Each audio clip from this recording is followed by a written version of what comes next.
Hare Krishna, buenas tardes. Mi nombre es Karunia Nitai Das. Estoy transmitiendo para ustedes desde Guayaquil, Ecuador. Bien, antes de empezar, como es mi costumbre, permítaseme agradecer primero a ISKCON Buenos Aires, especialmente a Chitrak Prabhu, por la gentil invitación nuevamente a participar de este estudio de la ciencia del Bhagavad Gita tal como es, traducida y comentada por nuestro amado fundador Acharya A.C. Bhaktivedanta Swami Srila Prabhupada. Bien, también quiero agradecerles a todos ustedes por su constancia en escuchar. En realidad todos escuchamos, todos somos estudiantes de esta ciencia. A veces nos toca hacer la función de oyente, pero también a veces nos toca fungir como oradores gracias a la gentil invitación de grandes y buenos Vaishnavas como Chitrak Prabhu y el equipo de Buenos Aires, Argentina. Ahí está saludando Chitrak Prabhu, reverencias también Chitrak. También está saludando Carlos Daniel, saludos Carlos, reverencias. También tenemos a Jiveshwara Nityananda Das, todas las glorias, dice Srila Prabhupada. Hare Krishna, Prabhu, te ofrezco mis respetuosas reverencias a todos los devotos reunidos. Yo me uno a esas reverencias a todos los devotos reunidos y también mis reverencias para ti, querido Prabhu. Bien, entonces también tenemos ahí, veo que hay un icono, Prabhu. Está Prabhu, yo lo reconozco, si no me equivoco. Sí, se me escapa el nombre Prabhu, pero estuvo acá en Ecuador, ahorita creo que está por Argentina, me parece. Reverencias, Prabhu. Ya mismo tengo muy mala memoria con los nombres y las fechas, ya mismo recuerdo su nombre. Bien. Estuvo muchos años acá en Ecuador y es muy querido aquí por todos los devotos. Ya mismo se me viene el nombre, o Prabhu, mande un saludo para mencionarlo, porque realmente tengo muy mala memoria. Los años no pasan en vano. Bien, bueno, entonces estábamos haciendo la presentación. Vamos a estudiar el Bhagavad Gita tal como es. En esta oportunidad tenemos del capítulo 5 titulado Karma Yoga, acción con conciencia de Krishna, el texto número 11. Es interesante que, como lo remarcaba mi buen amigo también Abhiram Prabhu, a quien también aprovecho la oportunidad para mandar un cordial saludo, mi gran amigo de Perú, Abhiram Thakur, estaba dando la clase ayer y mencionaba algunos aspectos, algunas cosas que se me quedaron muy buenos.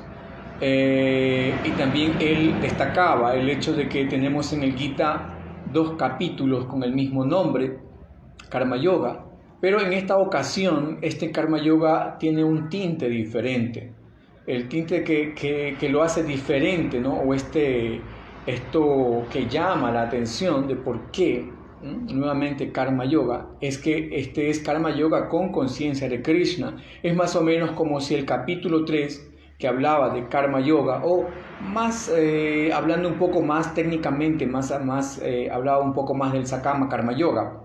Prabhu Vidyanidhi Das, Prabhu, Hare Krishna Prabhu. Yo lo tenía por aquí en mi mente, me rondaba, yo decía, lo conozco, el Prabhu, por supuesto, muchos años que estuvo aquí en Guayaquil, Ecuador. Mis reverencias, Prabhu, y un afectuoso saludo. Espero que se encuentre muy bien. Muchas gracias, Prabhu.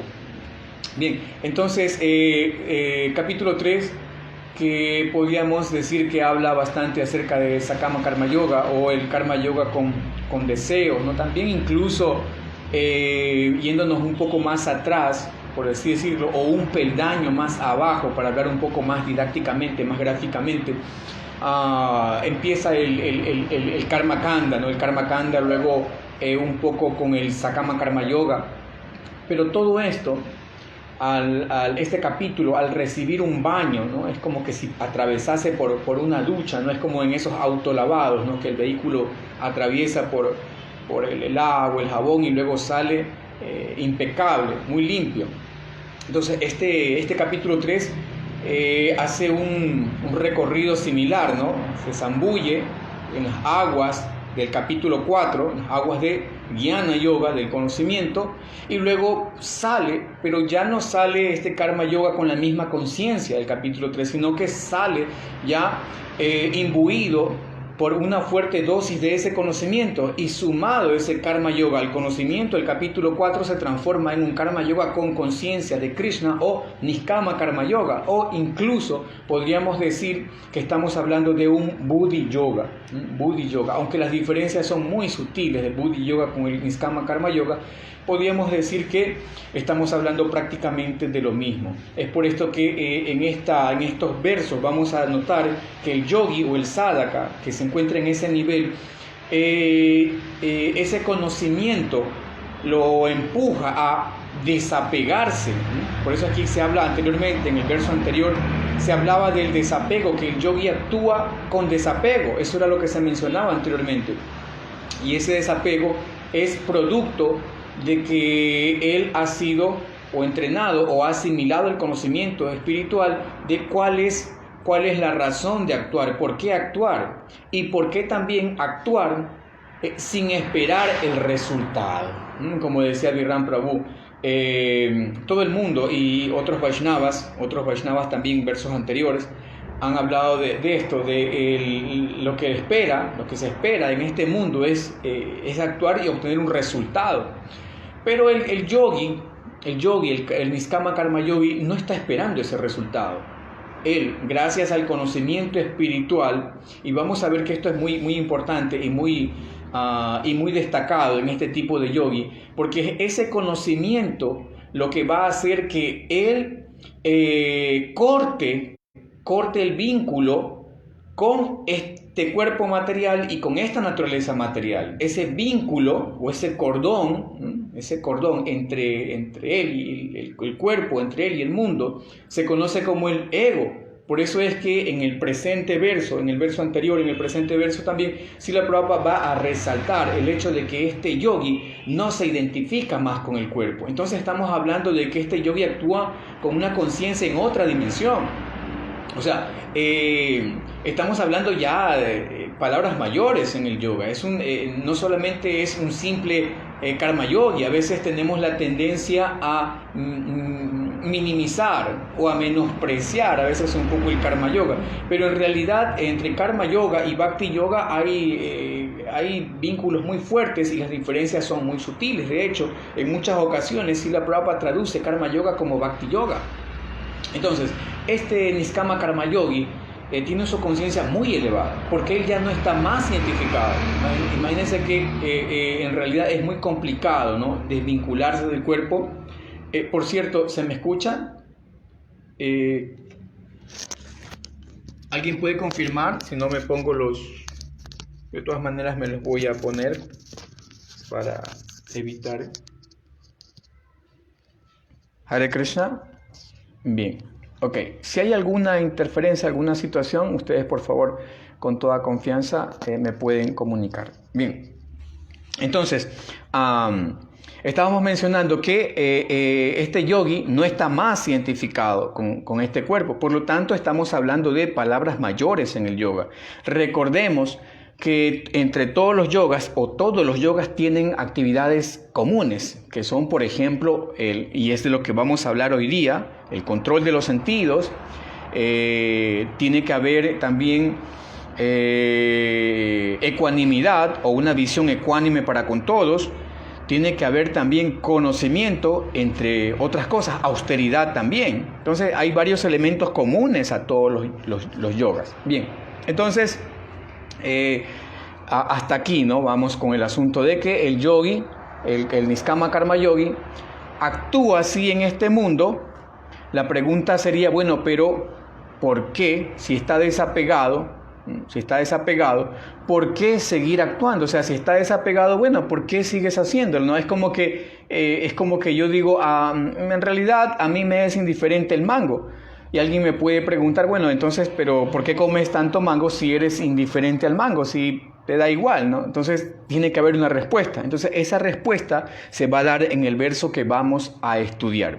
Y también quería adelantarles que también, como decía Abhiram Prabhu, algo muy interesante y muy cierto, es que Srila Prabhupada en sus significados da explicaciones para diferentes niveles de audiencia.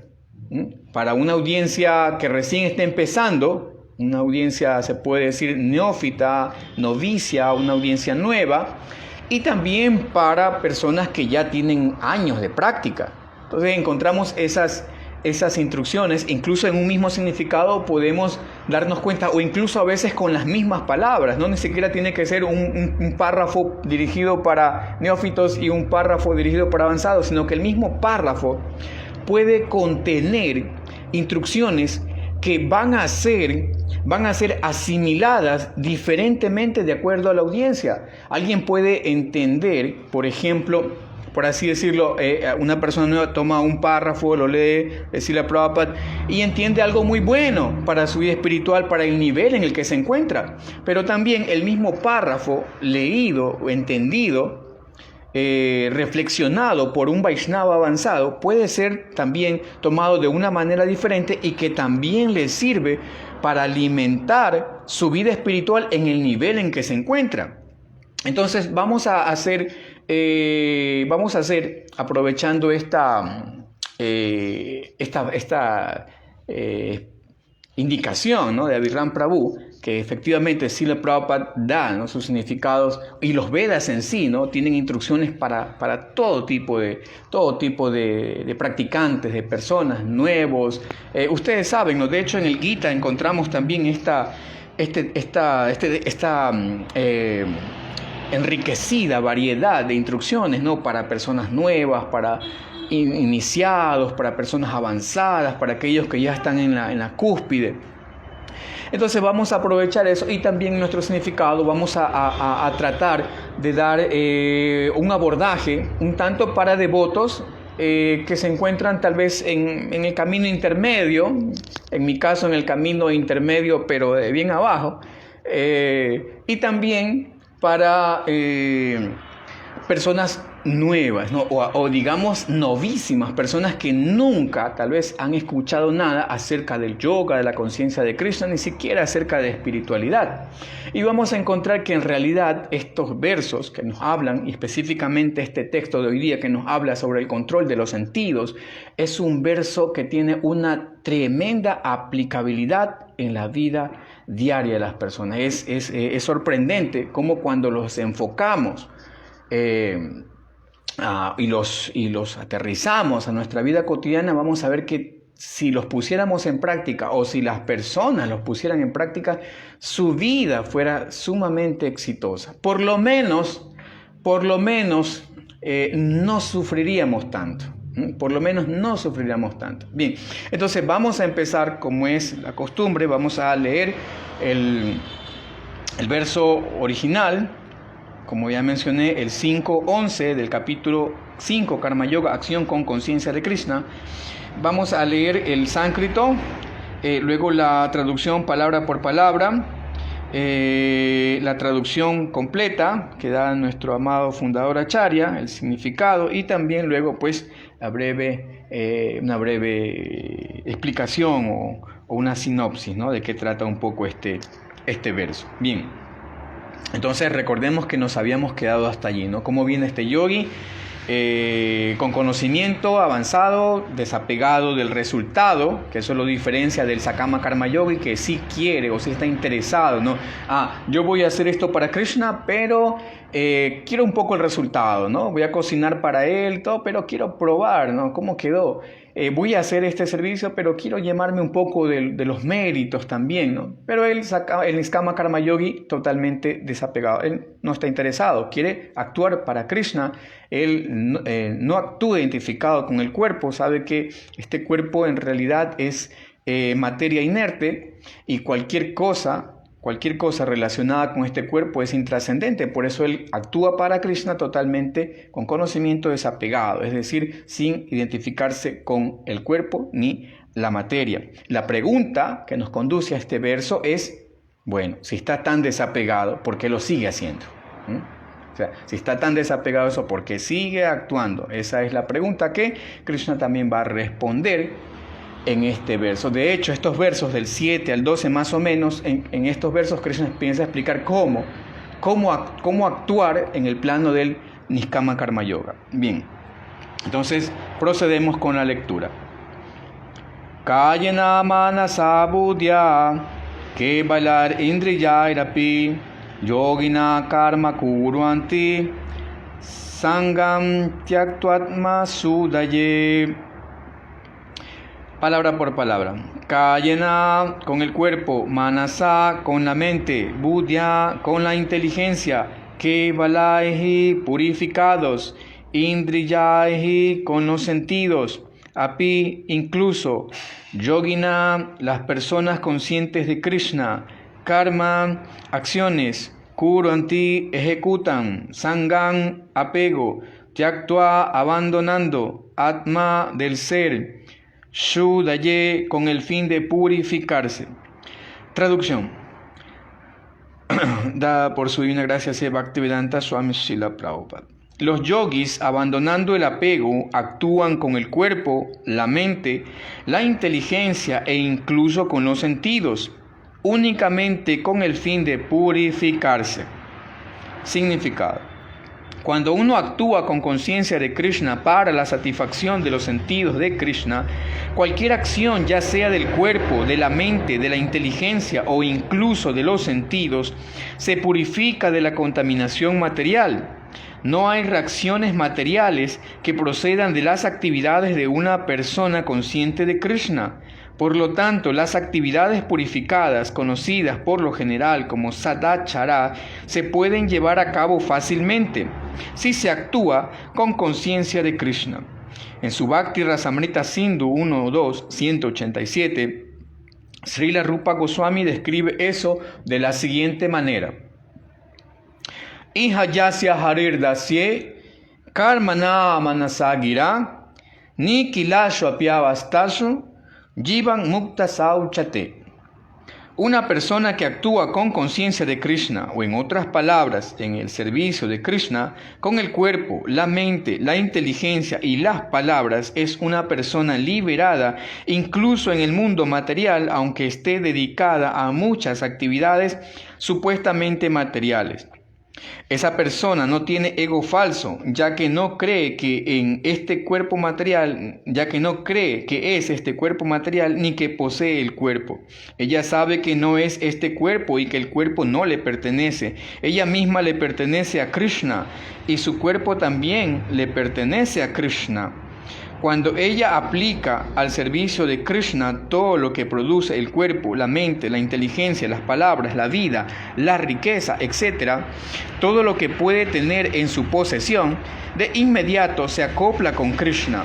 Esa persona es uno con Krishna y está desprovista del ego falso que lo lleva a uno a creer que es el cuerpo, etc. Esa es la etapa perfecta del proceso de conciencia de Krishna. Om Jnana Timirandasya Gnana Salakaya Chakshun Militan Jnana Tasmai Sri Gurave Namaha. Yo nací en la más completa oscuridad de la ignorancia y mi maestro espiritual está abriendo mis ojos con la antorcha del conocimiento. A él yo le ofrezco mis más humildes y respetuosas reverencias.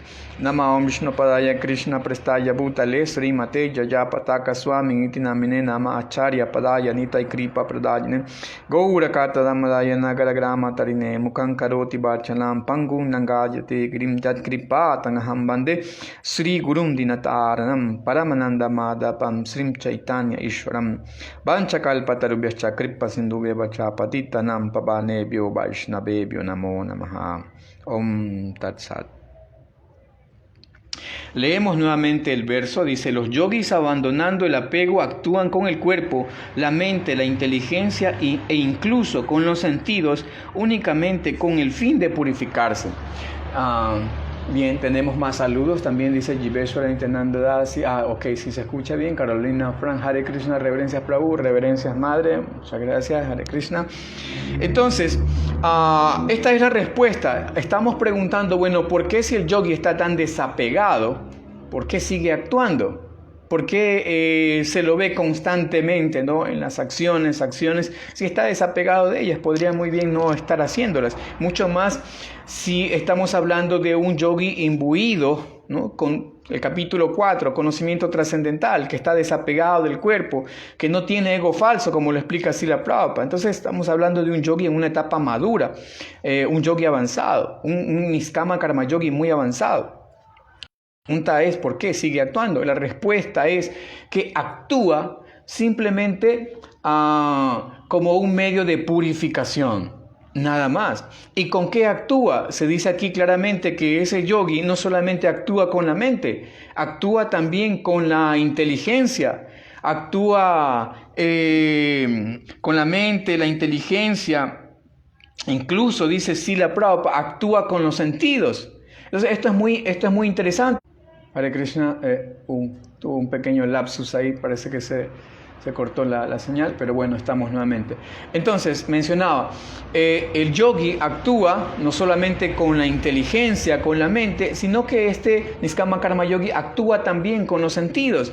Y lo muy interesante es que en este mundo, lo que nos tiene atrapados a todos es principalmente eso, esa relación constante que hay entre los sentidos y los objetos de los sentidos. Entonces, ¿cómo podemos revertir eso? ¿Cómo podemos revertir ese proceso? Es muy interesante porque Srila Prabhupada pone un ejemplo. Él dice, a veces los productos lácteos causan un malestar estomacal, pero a veces esos productos lácteos tratados de alguna manera o de alguna manera específica resultan ser la cura para esa misma enfermedad. Entonces, un yogi experimentado revierte este proceso de quedar atrapado gracias a la gratificación de los sentidos por emplear sus propios sentidos. De hecho, todo el mundo, ¿no? Todo el mundo está en esa ocupación constante con los sentidos. Todos estamos de una u otra manera siempre en este tipo de práctica, no empleando nuestros sentidos. De hecho, no hay otra manera de actuar en este mundo. Pero eso nos enreda, ¿no? Cada vez que actuamos, que hacemos algo con nuestros sentidos del conocimiento, con los sentidos del trabajo, siempre nos estamos enredando, ¿no? Por más que tratamos de evitarlo, siempre hay un enredo. Eso es, una vez que esta máquina se prendió, se puso a funcionar, no hay quien la pare y todo el mundo está siendo atrapado por la gratificación de los sentidos. De hecho, esa es la religión de la era, ¿no? A veces podemos darnos cuenta que algunas personas buscan incluso a Dios, pero lo buscan únicamente como un medio para obtener gratificación de los sentidos. Por lo tanto, en la era actual, la meta es la gratificación de los sentidos, aunque es una meta bastante cuestionable, ya que tiene que haber un propósito, ¿no? Atrás de todo esto, no simplemente la gratificación de los sentidos, como explica Srila Prabhupada, explican los Vedas y explican todos nuestros acharyas, está disponible a nivel de todas las especies, ¿no? Hasta las más elementales como insectos, gusanos, siempre están buscando obtener, ¿no? Gratificación de los sentidos. Entonces, ¿cómo es posible que el yogi que se encuentra en ese nivel muy desapegado emplee todo esto? Es muy simple, y eso es una de las cosas más maravillosas del proceso del Bhakti Yoga, es que revierte ese proceso de quedar atrapado de una manera tan dulce, de una manera hasta cierto punto, o por así decirlo, fácil, que lo hacemos o lo practicamos, valga la redundancia, sin darnos cuenta. Sin darnos cuenta, a veces estamos controlando nuestros sentidos y estamos actuando como yogis, aunque no estemos ataviados, ¿no? Con turbantes, con sotanas vaporosas y una cosa mística, sino que actuamos en la ciudad. El otro día vi una fotografía de un Vaishnava, muy respetable también, que da charlas aquí en otro lugar, una fotografía que estaba trabajando y se veían unas máquinas, una imprenta. Me llamó la atención porque yo también muchos años estoy vinculado con lo que es imprenta, impresión y todo eso. Entonces vemos, miren, un yogi.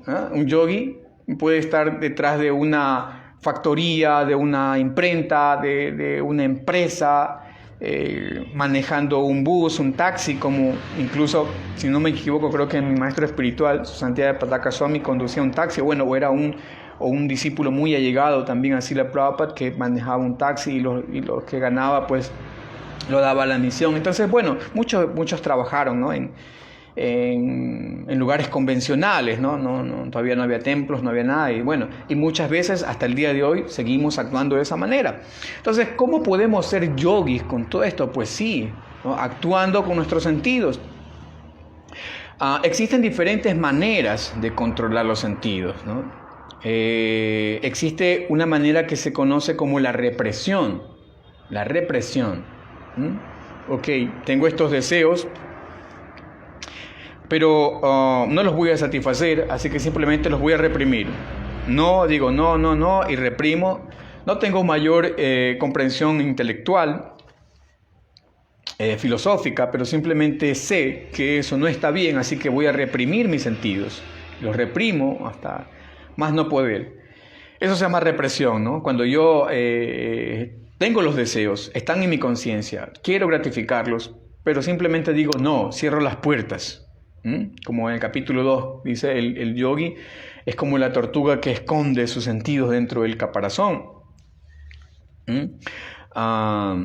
Esa es la característica, no sea como sea, el místico nunca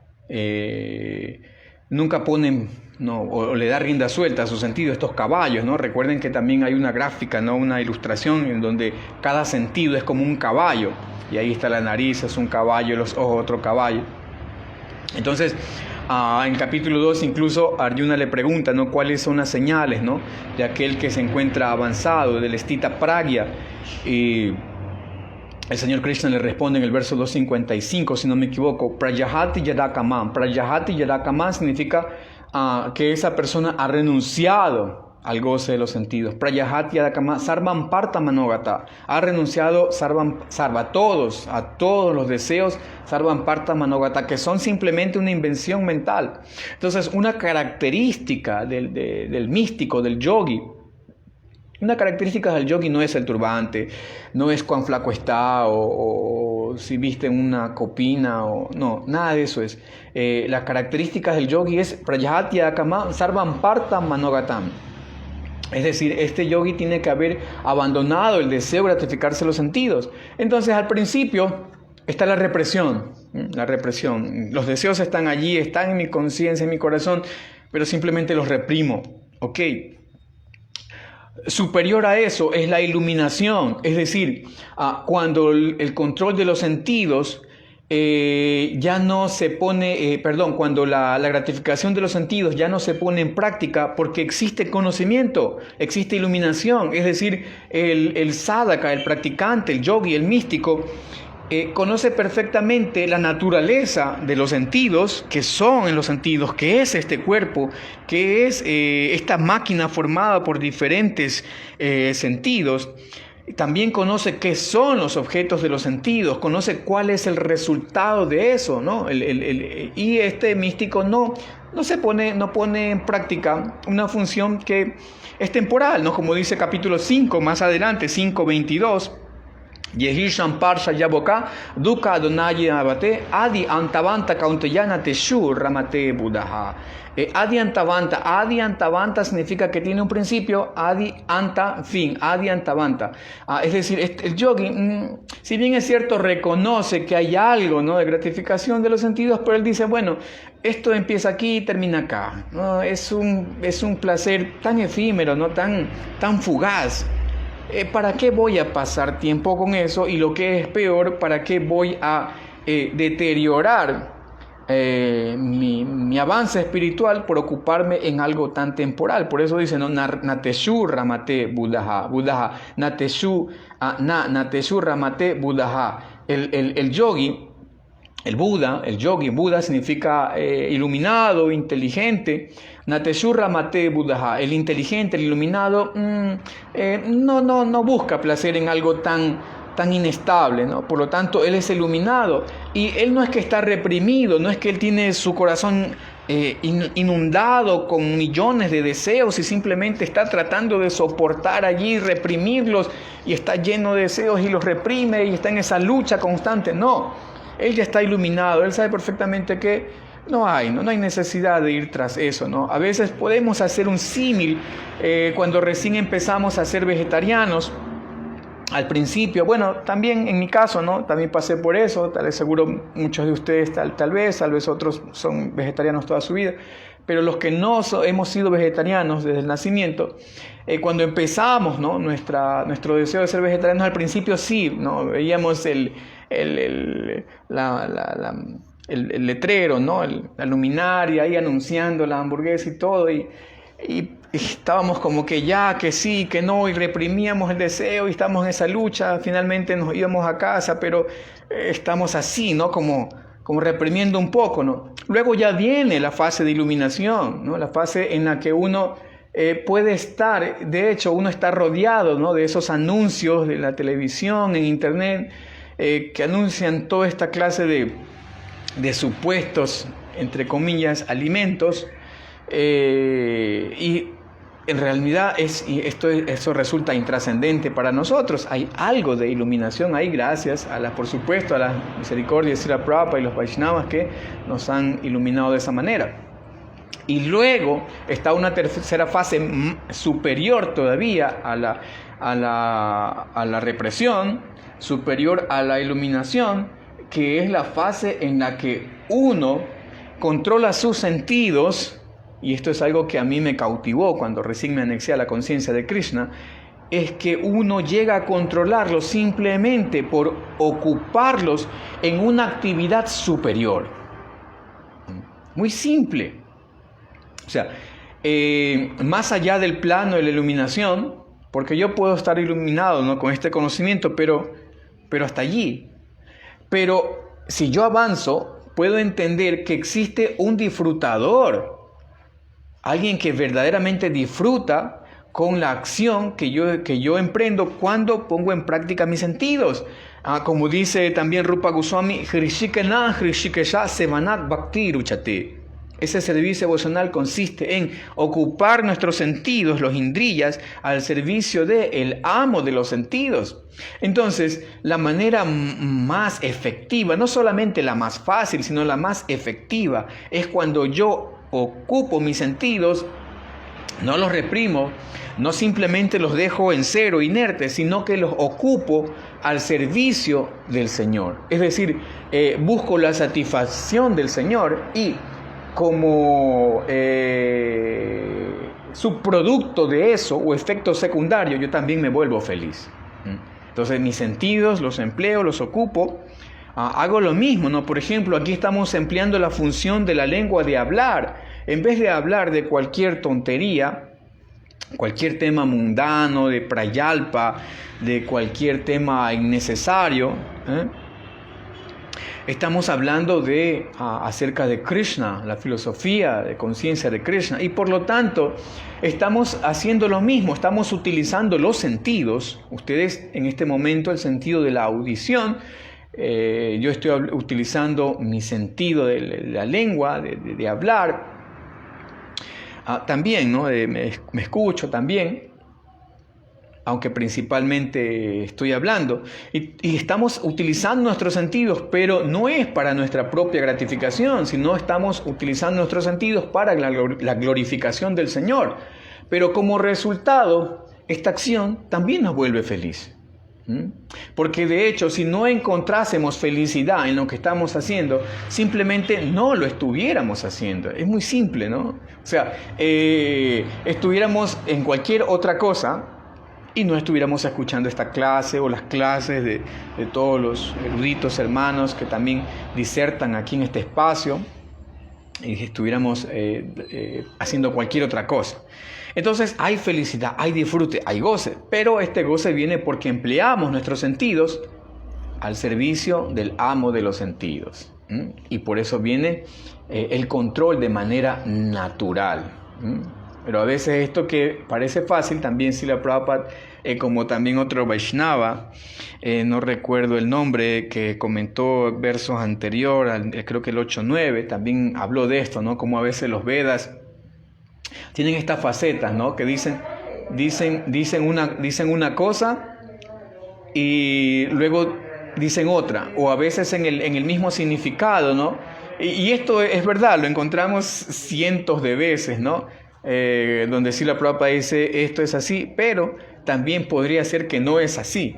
Entonces, eso lo vemos siempre, ¿no? Entonces, bueno, el asunto es que hay diferentes maneras de controlar nuestros sentidos, pero acá estamos viendo que este yogi lo hace con plena iluminación, sabiendo para quién es ese resultado. Es un Karma Yogi, Bhakti Yogi también, que sabe que ese trabajo es para la complacencia de Krishna. Él actúa para satisfacer los sentidos de Krishna y lo hace únicamente como un acto de deber para la purificación. Él no está esperando absolutamente ningún resultado de eso. Él está totalmente desapegado. Entonces, la mejor manera en que podemos actuar para el control de los sentidos es actuando o sirviendo o ofreciendo nuestro trabajo para la complacencia del Señor Supremo, ¿no? De una manera constante, de una manera equilibrada, para purificarnos. Bien, entonces, ahora, este yogi de aquí, pues como estamos mencionando anteriormente, es un yogi iluminado, un yogi que tiene pleno conocimiento de que no es este cuerpo. Y algo interesante que Srila Prabhupada menciona en el significado también, que nos da la pauta para hacer otro abordaje o analizar las cosas desde una perspectiva diferente, una arista diferente, un ángulo diferente, es algo que Srila Prabhupada menciona. Él dice, este yogi sabe perfectamente que ni su alma ni su cuerpo le pertenecen, sino que todo eso le pertenece a Krishna. Y por eso hablamos de que este yogi es un yogi muy avanzado. O sea, no es cualquier yogi. Tener esa conciencia de que nada nos pertenece, ni siquiera nuestra propia alma, significa que ese yogi ha roto completamente el vínculo que existe entre lo espiritual y lo material. Ese vínculo es la identificación falsa. Es como en el Srimad Bhagavatam, en el 11º canto, en las conversaciones que se dieron lugar entre Krishna y Uddhava.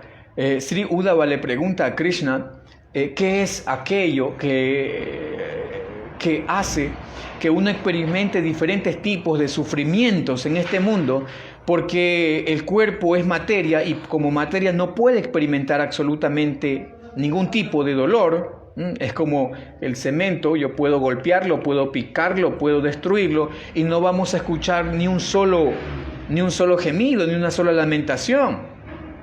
No hay manera de que la materia pueda sentir nada, experimentar ni frío, ni calor, ni hambre, ni sed, ni felicidad, ni sufrimiento. Entonces, eso por un lado. O por otro, dice Sri Uddhava, el alma es totalmente trascendental en este mundo. Entonces, si ella es trascendental, si ella es totalmente espiritual, entonces, ¿cómo puede verse afectada por reacciones duales de frío, calor, felicidad, aflicción, hambre, sed, dolor, etc.? Entonces, Sri Krishna responde que justamente es un plano intermedio, ¿no?, entre los dos planos, espiritual y material, en donde la jiva refleja su conciencia y ella se identifica, aunque es espiritual, ella desciende a un punto intermedio en donde se identifica con la materia. No es materia, es totalmente espíritu, pero ella ahora se cree a sí mismo material, como dice el Bhagavatam, y tiene que experimentar los sufrimientos de las reacciones materiales. Entonces es una especie de espejismo en donde actuamos y nos identificamos y sufrimos y supuestamente somos felices, etc. Ese es el plano del ego falso. Pero este yogi acá ha roto con esa identificación, no solamente con el cuerpo, pensar que este cuerpo es mío, que este cuerpo me pertenece, sino que él sabe perfectamente una gran verdad, que ni siquiera nuestra alma nos pertenece. A veces creemos que, este cuerpo no me pertenece, pero mi alma sí. Tampoco. Ni siquiera nuestra alma nos pertenece. ¿Por qué? Mamá Ivan so jiva lo que jiva bhuta sanatana. Si Krishna dice en el capítulo 15 del Bhagavad Gita, mamá Iva Amsa, mamá Eva Amsa. Esta alma es una Amsa mía, dice mamá Iva Amsa. Es una partícula infinita. Es mía, dice Krishna, es mía. También lo dice, ¿no? En el capítulo 4, verso 35, ¿no? La persona iluminada, ya lo vimos, la persona iluminada ve que todos los seres son míos, dice Krishna. ¿Por qué? Porque somos como chispas que emanan del fuego total que es Krishna, y por lo tanto esta alma le pertenece a Krishna. Este Ayan Atma Brahman, esta alma que soy yo, le pertenece a Krishna, viene del Brahman supremo, del fuego supremo. Por lo tanto, nada me pertenece. Ok, bien, yo no los veía por un momento, no sé si me seguían escuchando. Hare Krishna dice, Krishangi Devidas, Hare Krishna también, Alejandro Rivas, Hare Krishna, muy bien, reverencias. Entonces, nada nos pertenece, ni siquiera esta alma, mucho menos este cuerpo. ¿Qué es lo que nos pertenece? Lo único que podemos decir que es nuestra propiedad es nuestra capacidad de decidir, nuestra capacidad voluntiva, nuestra voluntad. Es lo único en lo que Krishna no interfiere, en lo que Krishna no se siente propietario, en nuestra capacidad de decidir, nuestra capacidad de escoger, decidir qué hacer. Eso se llama, ya habíamos mencionado anteriormente, Icha Shakti, esa capacidad, ese poder, esa voluntad, Icha, ese poder de decisión, es lo único que nos pertenece. Bien, entonces, esto que hemos estado mencionando es la faceta que tiene que ver ya con, o que lo pueden asimilar mejor aquellos que ya están de una u otra manera vinculados a la conciencia de Krishna, o que han estado estudiando estos capítulos previos del Gita, que tienen contacto ya un poco con esta ciencia. Pero también la otra faceta, como mencionábamos, ¿no? Haciendo alusión un poco a las palabras de Balaram Prabhu, ¿no? Estas dimensiones, como si la Prabhupada habla para devotos avanzados y también para personas nuevas. Existe otra faceta también que es muy buena mencionarla, es muy práctico y que le traería mucho beneficio a lo común de las personas. Es muy relevante en nuestros días, es que este control de los sentidos no solamente sirve al yogi, al místico que quiere acabar con el samsara, con nuestra migración del alma, que quiere salir de este mundo, sino que este control de los sentidos tiene también un valor práctico muy relevante, muy importante, porque justamente es eso lo que trae tanto sufrimiento a las personas hoy en día. Por ejemplo, hablemos específicamente del acto de la acción del comer, ¿no? Estamos hablando de los sentidos, y los sentidos, cuando no son bien empleados, obviamente causan muchos sufrimientos, como lo decía Siddhartha Gautama Sakyamuni, Buda. Él decía, su primera máxima de sus 4 máximas es que todo es sufrimiento. Y la segunda es que la causa del sufrimiento es el deseo. El tercero, que aboliendo el deseo se alcanza la felicidad. Y la cuarta es el camino óctuple, ¿no? Correcto hablar, correcto pensar, etc. Entonces, esto siempre estamos deseando, y esta labor de desear es una función, ¿no? de la mente, y la mente tiene sus compinches, sus secuaces, que son los sentidos, y entre ellas, ¿no? arman, ¿no? se juntan, ¿no? y traman muchas cosas, ¿no? Hoy quiero comer esto, hoy voy a hacer esto de aquí, voy a hacer esto de allá, siempre, ¿no? están allí, ¿no? actuando para eso, para disfrutar de los sentidos, entre ellos mismos, ¿no? gozar de los sentidos. Entonces, pero estos sentidos nos causan mucho sufrimiento. La gratificación de los sentidos, podemos ver que hoy en día muchas personas están sufriendo por no tener ni la menor capacidad de poder controlar sus sentidos, hablando específicamente del acto de comer, el acto de la lengua. ¿Sí? Eso es algo, hoy en día podemos ver cómo las personas en el mundo mueren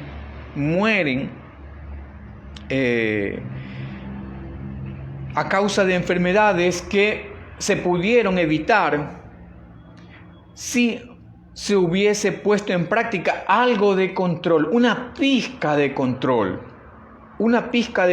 de los sentidos en su vida, un poquito de regulación, hubiera hecho que las personas tengan una vida más, podríamos decirlo, más, no solo saludable, sino una vida más digna.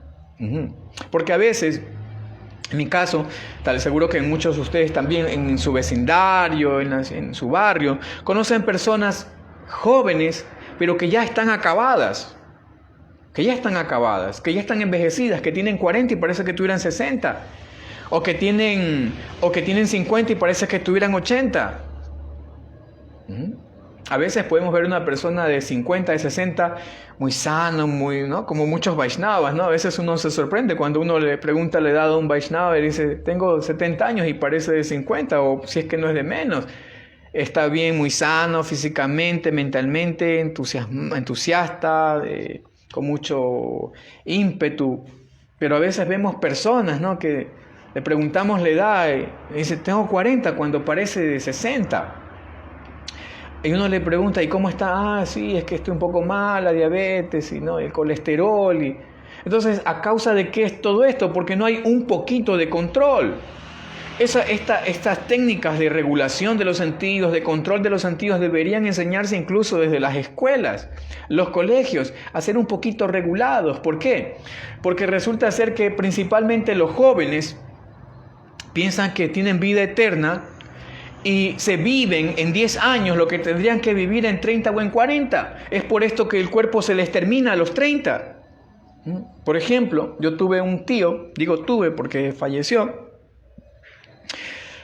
creo que no llegó ni a los 35 y falleció de cirrosis. Tenía supuestamente su vida por delante, un hijo pequeñito, una esposa muy joven. Yo habré tenido 12 años tal vez cuando ocurrió todo eso.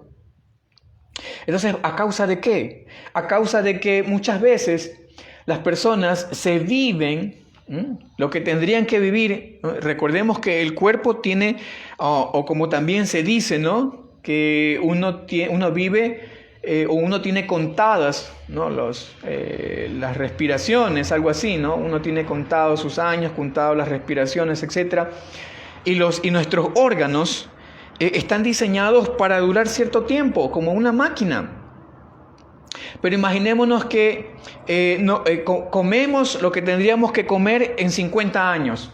Bebemos lo que teníamos que bebernos en 50 años. ¿Y cuánto tenemos? Tenemos 20.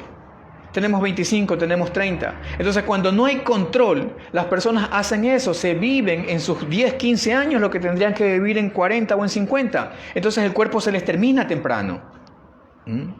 Ya se gastó usted, ¿no? Es como es por ejemplo como si mi padre me manda de vacaciones, por decirlo, 10 días, ¿no? Qué sé yo, a Disneylandia, una cosa así.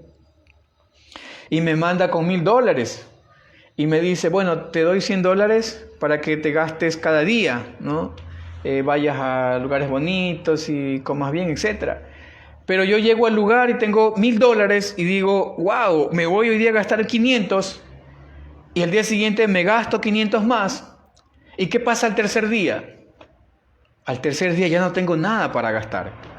Entonces eso ocurre en la sociedad actual. Las personas en 10 años se viven todo lo que tendrían que vivirse en 40 o en 50. Beben y comen todo y hacen lo que tendrían que hacer en 50 años y apenas tienen 20.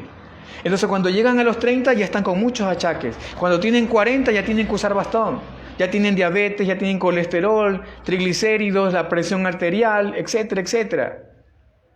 Entonces, por ejemplo, lo que está ocurriendo en estos días, muchas personas que ya han tenido algún tipo de enfermedad previa están en riesgo por este asunto del bicho, porque están vulnerables. Entonces, si tuviesen el cuerpo en buenas condiciones, pudieran dar guerra, pudieran un poco estar fuertes, ¿no? Comiendo lo apropiado, como decía esta frase, ¿no? Hipócrates, ¿no? El que dijo, ¿no? Que tu medicina sea tu alimento y tu alimento sea tu medicina. Entonces, los jóvenes no tienen este conocimiento y abusan. Piensan que son eternos y en vez de tener un poco de regulación, de control de los sentidos, simplemente se desmandan y luego a los 40 años ya son ancianos. O yo puedo ver todos los días como a veces personas jóvenes, y esto es muy triste y siempre lo veo como una realización, ¿no? Como un shastrachaksu. Incluso ayer mismo, ¿no? Veía como una joven que siempre la veo, siempre todos los días va en la mañana, tarde y noche con una botella como de 3 litros de una gaseosa negra, para no mencionar el nombre para no hacerle publicidad gratis, ¿no? Bueno, si no tendríamos que cobrar. Famosa mundialmente, ustedes saben cuál es, ¿no? Así, todos los días, mañana, tarde y noche. Entonces yo me pregunto, ¿a dónde conduce eso? ¿A dónde? Luego, después de unos 10 años, lamentablemente su diagnóstico será diabetes o muchas otras cosas. Porque no hay un poquito de regulación, un poquito de control. No hablamos, en esta fase no estamos hablando a nivel místico, ¿no? Del Niskama Karma Yogi, ¿no? Etc. Estamos hablando de una cosa tan tangible de hoy en día, que las personas necesitan en sus vidas. Por lo menos a mis familiares yo trato de inculcarles un poquito, ¿no? Así un poquito de todas estas cosas que son muy útiles y muy prácticas y que no tienen que ver con religión, con espiritualidad, tienen que ver simplemente con tener una vida digna, con llegar a ancianos y por supuesto el cuerpo se va a deteriorar, nos vamos a morir, pero por lo menos tener un poco más de una vida un poco más digna, ¿no? Que llegue la muerte no así una forma tan como se ve ahora, ¿no? Con todas estas enfermedades que muchas de ellas se pudieron evitar. Si tuviésemos, o si las personas, los jóvenes fueran educados en sus colegios, en sus escuelas, tener un poquito de control de los sentidos, un poquito de regulación. Y eso con los demás de los sentidos, ¿no? Con la lengua, con lo que bebemos, con lo que ingerimos, con lo que hacemos, con nuestro cuerpo, etc. Entonces un poquito más de control para luego tener una vida un poco más digna. Entonces, eso es otra de las facetas de la importancia de tener algo de control de los sentidos en nuestra vida. Y cuánto bien le haría esto a la sociedad. A veces las personas por pereza también, ¿no? A veces, por ejemplo, la ama de casa o la jovencita en su casa, en vez de coger una fruta, pelarla, ¿no? Hacer un juguito, algo, un zumo, más fácil es ir a la esquina y comprar la gaseosa y ya. Pero como hablando en términos del Bhagavad Gita, preyas y sreyas, ¿no? Ellos simplemente están viendo el preyas, el beneficio inmediato, y no están viendo lo que va a ocurrir en el futuro. Entonces imagínense todos los días una gaseosa, ¿en qué va a terminar eso? Pero la gente lo hace, no es lo más fácil, es lo más rápido. No tienes que ensuciarte, no tienes que pasar tiempo en eso. Mejor ve a la tienda y compra una gaseosa y la destapas y ya está. ¿No? Entonces, o la persona que va y se come una hamburguesa con productos totalmente repulsivos que ni siquiera han sido tratados higiénicamente, llenos de grasa, una grasa recontra que saturada. ¿Y para qué? Solamente porque es barato, vale $1.50, pero luego llega a los 30 y tiene que gastar muchísimo dinero en tratamientos y para sobrevivir. Entonces, esto es otra faceta, ¿no? Del control de los sentidos, que también tiene que ver con lo que nos enseña el Bhagavad Gita, ¿no? Bien, entonces vamos a dejarlo hasta aquí. Recordemos el verso. Decía que el yogi actúa con la mente, la inteligencia y también con los sentidos únicamente para su purificación. Eso es lo que se le responde a aquel que pregunta, bueno, si el yogi o el Niskama Karma Yogi está desapegado de la acción, ¿por qué actúa? Simplemente por una cuestión de deber, para gratificar los sentidos de Krishna y para la purificación, y también, ¿por qué no?, para poner el ejemplo, ¿no? Como dice el 3.21 del Bhagavad Gita, ¿no? Yad achariti restata tat evetaro yanam. Ustedes conocen ese verso, ¿no? Los pasos comunes, la gente común sigue los pasos de los grandes hombres. Bien, eso un poquito, ¿no?, en cuanto a este verso, ¿no? Y como mencionaba también, para mencionar un poco el verso que cita Srila Prabhupada, Iha Yasya Harir Dasyar Karmanama Manasagira Nikila Swapyabastasu Jivan Mukta Sauchate.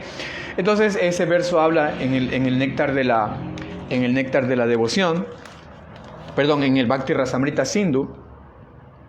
Aquí en el verso, yo lo tenía aquí porque lo estaba leyendo, no sé si la Prabhupada cita este verso. No hay un gran significado de Jiva Goswami, son unas breves líneas, pero básicamente ese verso dice que hija Yasya, en este mundo una persona puede liberarse incluso por actuar con sus propios sentidos, como ya hemos mencionado, ¿no? La técnica para revertir ese enredo, utilizando nuestros propios sentidos, podemos ser un Jivan Mukta si actuamos con nuestros sentidos para el disfrute del Señor, o si principalmente nuestra conciencia está en recordar siempre y constantemente a Krishna. Aunque estemos en una fábrica, en una imprenta, conduciendo un bus, en una oficina, etc.